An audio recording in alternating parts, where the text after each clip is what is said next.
ভাবছিলাম বিয়ে শাদী হয়ে গেছে, পড়ালেখার প্যারা বুঝি এইবার জীবন থেকে বিদায় হইল চিরতরে। ওমা দেখি পড়ালেখা আবার আমার জীবনে কামব্যাক করছে। কিভাবে জানেন? বাচ্চা কাচ্চার মাধ্যমে। এখন আমি রেগুলার স্কুলে যাই, আবার বাসায়ও রেগুলার নিয়ম করে পড়তে বসি, কারণ আমি স্কুলে গেলেই আমার বাচ্চার স্কুলে যাওয়া হয়। আমি পড়তে বসলি আমার বাচ্চার পড়ালেখাও হয়।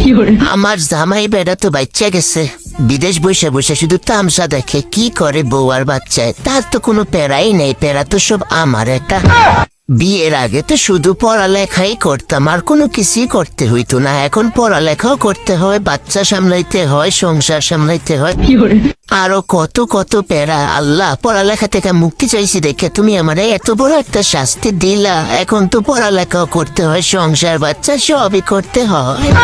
मुझे अपने घर जाना है। मुझे